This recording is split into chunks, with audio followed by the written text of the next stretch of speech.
আপনার এই কষ্ট করে আসা যেন দুনিয়া এবং চলছে দক্ষিণ কোরিয়ার অন্যতম বড় উৎসব সূচক বা নবান্ন উৎসব। এই উৎসব উপলক্ষে থাকে টানা 5 দিনের ছুটি। তবে এবারের নবান্ন উৎসবের ছুটিতে কোরিয়ার চারদিকে বিভিন্ন কমিউনিটির আয়োজনে চলছে ইসলামিক কনফারেন্স।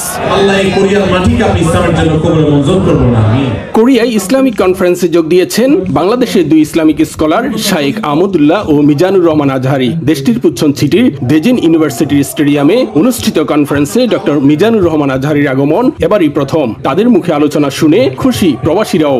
কোরিয়ার মতো অমুসলিম দেশে আমরা 2 জন আন্তর্জাতিক মানের ইসলামিক স্কলার পাইছি। ওনাদের থেকে অতি মূল্যবান কিছু কথা শুনতে পারছি।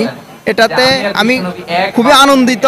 আজকে কোরিয়াতে বাঙালিদের একটা মিলন মেলায় পরিণত হয়েছে, যা সবাই আনন্দে আত্মহারা বললেই চলে। আহমদুল্লাহ হুজুর এবং ডক্টর মিজানুর রহমান আজহারি আসাতে আমাদের দক্ষিণ কোরিয়াতে এত জনসমুদ্র লোক হবে আমরা কল্পনা করি নাই। কনফারেন্সটি দুপুর 2টা থেকে শুরু হয়ে চলে সন্ধ্যা 7টা পর্যন্ত। বাংলাদেশের 2 জনপ্রিয় ইসলামিক স্কলারদের এক নজর দেখতে দূর দূরান্ত থেকে ছুটে আসেন কয়েক হাজার প্রবাসী বাংলাদেশি। প্রায় 500 কিলোমিটার দূর থেকে আমি এখানে এসেছি। গতকালকে রাতে এসেছি তার ওয়াজ শোনার জন্য।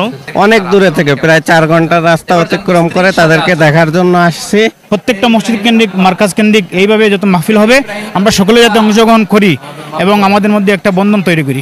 সঙ্গরি মসজিদের পক্ষ থেকে আয়োজিত দ্বিতীয় ইসলামিক কনফারেন্স এটি। অনুষ্ঠান পরিচালনা করেন সঙ্গরি মসজিদের ইমাম ও খতিব মোহাম্মদ ওমর ফারুক ও সৈয়দ তমাল। অনুষ্ঠানে সভাপতিত্ব করেন এম জামান সজল।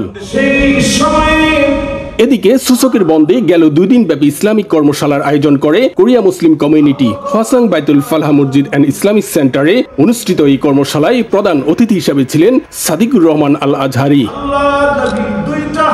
দক্ষিণ কোরিয়া